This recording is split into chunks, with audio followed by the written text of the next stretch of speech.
While the hero shooter genre of games has left a fairly noticeable mark on the gaming world, the genre itself isn't super old. The term was first used to describe Battleborn and Overwatch, with Battleborn using the term first. While the inspiration behind the genre goes back to games like Team Fortress, the genre itself came quite a bit later. Hero shooters are games that have you play on teams with a common objective as specific heroes with special abilities and a unique playstyle. Over the years, there have been a number of games that have tried to make it in the genre, but many have failed to leave a mark. Even Battleborn, the first game to use the label of hero shooter, wasn't quite popular enough to last, and it shut down in 2021. There have been a number of hero shooters that have come and gone over the years that have just never quite lived up to the hopes and expectations that were behind them. Some that were once dominant have waned over the years, while others have come and used parts of the genre in other styles of games like Battle Royale with Apex Legends and tactical shooters like Valorant. At the end of 2024, a new hero shooter entered the arena to see if it had what it takes to become champion in what seems to be a rather difficult genre. That game is Marvel Rivals. Does it rise to the top or fail to make a mark like so many attempts before it? Marvel Rivals is a third-person hero shooter developed by NetEase Games. It was released in 2024 for PC, PlayStation 5, and Xbox Series X and S. It is a free-to-play title and is rated T. This definitely falls on the younger side of the spectrum here for me though. There is violence, but no blood or anything like that. I would imagine the online nature of the game also contributes to the T rating.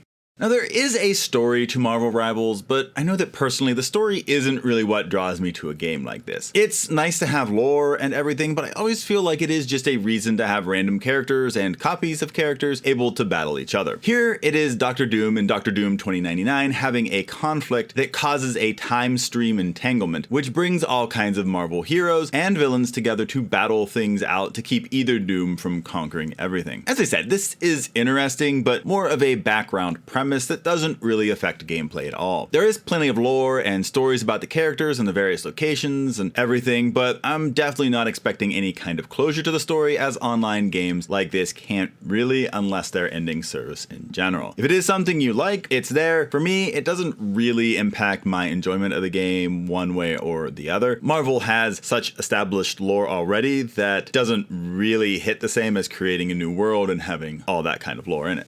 If you've played a game like Overwatch, then you're going to find Marvel Rivals very similar. For those who don't know, Marvel Rivals is a 6v6 online game that has you fulfill a mission to achieve victory. The main game modes are Convoy, Domination, and Convergence. These are the modes you'll be playing if you pick Quick Play. Convoy is about escorting an object through the map. If you're on offense, you're trying to escort it to a certain location. That's the goal of the level. If you're on defense, you're trying to stop the other team from succeeding. Domination is where there is one point of conflict.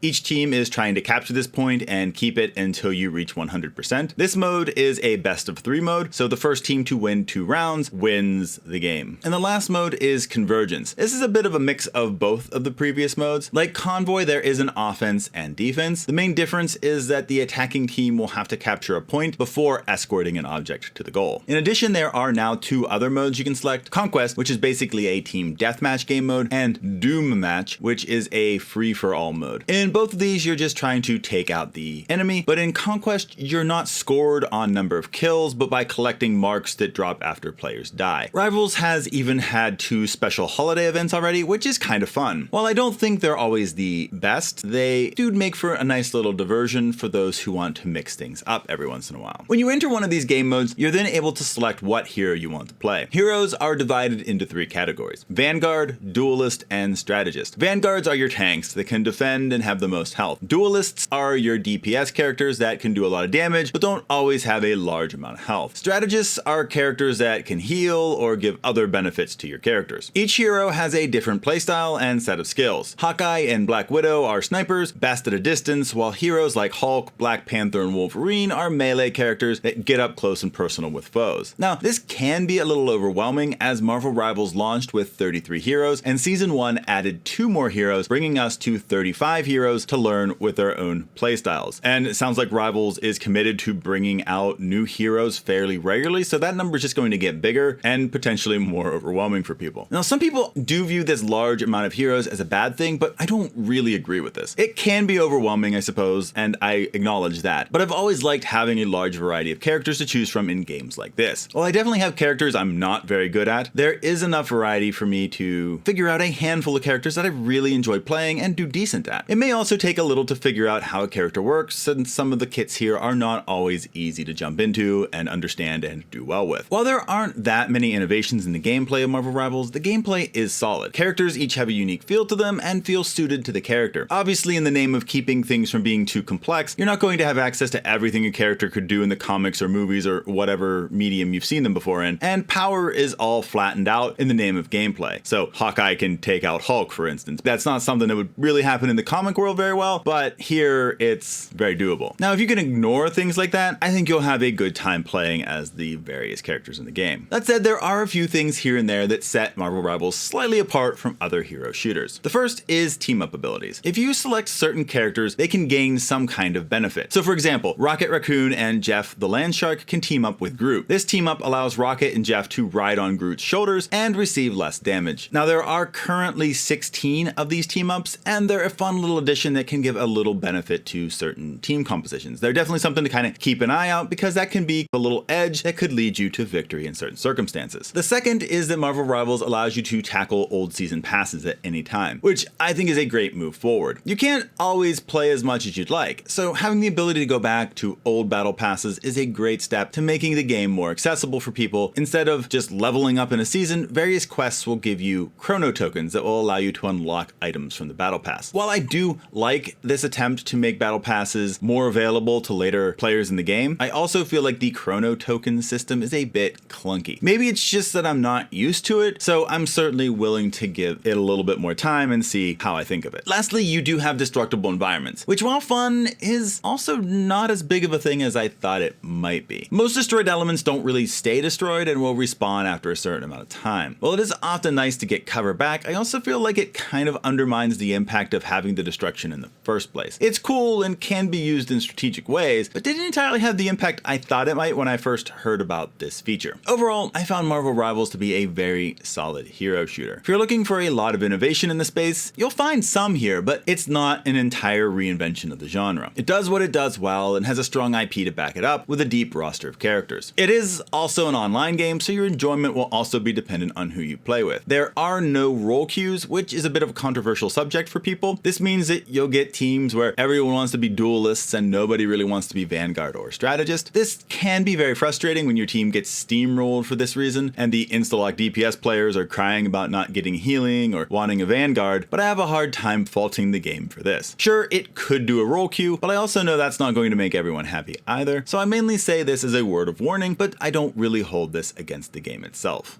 The art style for Marvel Rivals is phenomenal. Character models are amazing and have a great level of detail, but also have this comic book feel that's really cool. The locations we have so far are quite diverse and have their own unique feel to them and also look really nice. You have an alternate version of Asgard called Yggdrasil, which is a merger of Yggdrasil, the World Tree, and Asgard, and it looks majestic, golden, and filled with tall spires. You also have a futuristic Asian style in Tokyo 2099, the gooey, desolate symbiote planet of Clintar, and a couple of others. They're all just really well done and quite distinct from one another. There could be a few more maps, but I'm sure that they'll come with time. It's just not wanting to overload it too much at the beginning. There are also skins that you can get for your characters, which also look amazing. Really, there's nothing about the art style here that I can really criticize. Marvel Rivals is an amazing looking game. Sound is also really well done for Marvel Rivals. There are a ton of voice lines for the various characters, and while there are going to be the attack lines that you hear again and again,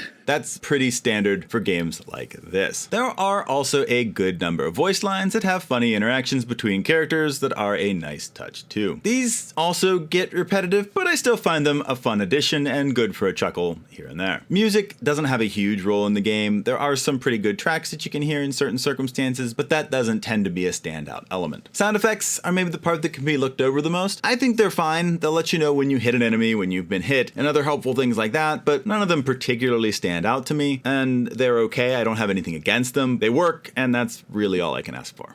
Marvel Rivals is a super solid hero shooter, but doesn't try to blaze a new trail. How much you like it will probably depend on what you were expecting from it. If you were expecting this amazing game that reinvented the genre, you're probably going to be a little disappointed. If you're expecting a hero shooter experience that was going to check all of the standard hero shooter boxes and maybe add a few twists here and there, then I think you'll find a lot to enjoy with Marvel Rivals. It's still an online game and other humans will be involved in your gaming, which can always ruin even the best of games. But I found the core game here to be very solid and enjoyable overall. So this leads me to give Marvel Rivals a 9 out of 10. It has become the hero shooter of choice for me and my whole family. Admittedly, it's still early in the game's life to tell how well the future will go. Will it rise even higher with updates and balance patches? Will it get greedy or start making changes that make the game less fun to play? Will it just kind of stay a solid, fun game to play online? It's hard to say. I hope that it does well and continues to do well, but as we've seen, that's not always the case with the genre or online games in general. All I know is that I've really enjoyed my time with Marvel Rivals so far. I have very little to criticize about it. There is a little bit of a learning curve, especially with some heroes, and that can make some early playing a little rough. But I kind of feel like that's an issue of the entire genre to a certain degree. Personally, I'll be sticking with Marvel Rivals as a regular part of our gaming, and I definitely think it is a game worth taking a look at, especially since there isn't a price barrier to doing so.